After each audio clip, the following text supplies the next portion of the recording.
Hello, and welcome back to Basement Backgammon. On this episode, we're going to be featuring a 1 3/4 inch full-sized AP Games vintage 1930s era pattern board. This is a fabulous board. I call it Don Corleone, and the reason I call it Don Corleone is this is exactly the kind of board that I figured the good Don would have in his office, in his house on Long Island. Something that he probably bought in the 30s, would have used it to play and teach backgammon to his children. And I always imagine all three of those kids, all three of the boys, I should say, Sonny and Fredo and Michael, had very different strategies in terms of how they play. And I could just imagine the good Don sitting there going, "Michael, I've taught you many things, but never break up your 6 prime." I don't do good accents, so I'm sorry about that. But anyway, let's get into this board. This board features a kind of deep brown, almost purplish faux leather crocodile skin board pattern. It is across the entire board, so it wraps all the way around. It's in fairly decent shape considering its age. I mean, there's some scratches here and there, but not to be unexpected. There is a deep gouge over here. Not that deep, but a little bit of materials coming up, and you can see from the material that it is linen underneath. It has the standard Arthur Popper Art Deco style locks.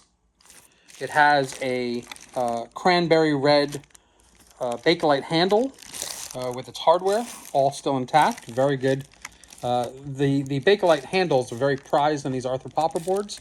They don't all come with them. Some of them come with leather boards, leather handles, so it's nice to find one with this. And the other feature that no one ever talks about are the hinges. As you can see, the hinges are recessed a little bit into the board, and I really love this feature on a lot of vintage boards. They do this, not a lot of vintage boards, but some vintage boards, they recess. There's a little bit of a cutout, and they recess the hinge so that it can lay flat when you're putting it upright like an attaché case. So let's open this up, and we can see what's inside. It's always hard to do this one-handed. Let's see if I can do this. There we go. Good. Excellent. I'm sorry, at the top of this, I said this was a 1 3/4 inch, and I apologize. I meant to say this is a 1.5 inch board. It is a full-size board, but it is a 1.5 inch board. It could almost fit 1 3/4 inch checkers, but not quite. These are 1.5 inch. I have no reason to think that everything that came in this board is not original. Everything is to the period. The only thing that may not be original are these red dice here. They don't look exactly period. They look a little later, maybe the 60s. However, these yellow with the red pips do look right. I would imagine the other ones would be red with yellow pips, which these are in theory. But these look a little more modern to me, but I'm not going to say yes or no on that. There is a cork field, standard with Arthur Popper. It's got the large circular finials, red and black. Red and black was a very common color combination back in the 30s. It came with a booklet. And if you see that, let me zoom in on and there it says, what does that say? Branded Star. Branded Star. I had done some research on this logo. I came up with something a while ago, but I don't quite remember what it was. I don't know if Branded Star is the name of a retailer who may have sold this, or if it's the name of a manufacturer, but it wouldn't be a manufacturer. It's definitely an Arthur Popper Games. You can tell from the patent number on the board. So it's probably a retailer. Oh, I remember what this was. Yes, now I remember. This came from a multi-game set. I shouldn't say the board came from a multi-game set. It probably did not. But this rule book came from a multi-game set, as you can see, because it has rules for backgammon, chess, Chinese checkers, and you can't do any of these things with this board. This is just a backgammon board. But given that it's full size and it's with the handle, this probably did not come inside of a multi-game set. somebody probably put this vintage rule book from a multi-game set and put this into this backgammon board. So this was a little bonus that I got when I bought this board. You can see that the cups match the material on the outside. They're still supple. However, the circles on the bottom, the roll-up cups, did come away. This happens quite often. It's supposed to be right there, attached right there, but they did come away. I kept them though. Little bits of circles. And let's put those to the side and see what else we got. We have good vintage Bakelite finger dish checkers. So you can see these are deep finger dish. They fit your fingertip perfectly. Very good for vintage for this age period. And that's just a little bit of dirt in there. I'm just rubbing it out. Yeah, just a little bit of dirt. I have to clean these. These are not immensely swirled. So this is either very matte Catalan or it's true Bakelite. But my feeling is it's probably just matte Catalan. The red has a little bit more swirl. It's hard to see. But yeah, you can see a little bit of swirl there. A little bit more swirl than the yellows. And that was common with these vintage checkers. The yellows tend to have less swirl on them. You can see almost no swirl in there. It's just a pure yellow.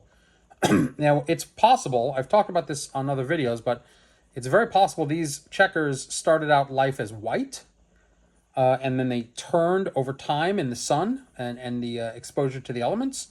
It's possible, but maybe not. There are definitely some examples of yellow turning, white turning to yellow, but there are also just plain yellow checkers that they did make.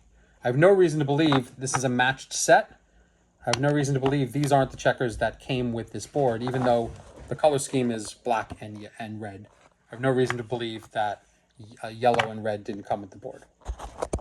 The cube likely also is most likely original. It's a 1-inch cube, not a 3/4 inch cube.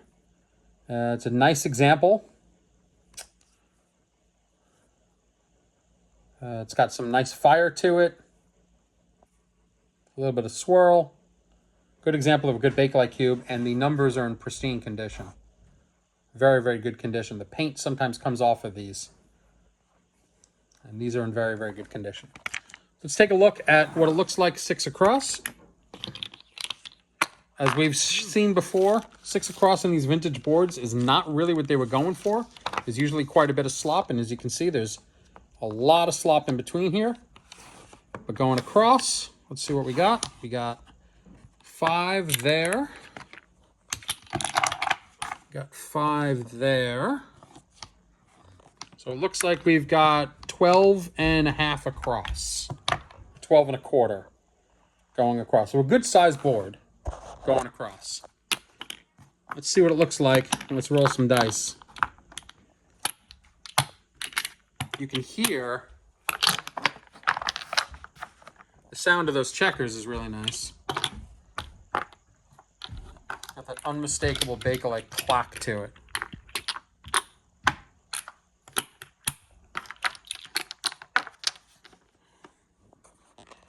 All right, let's roll some dice. 55. All right, I'll start with a 55.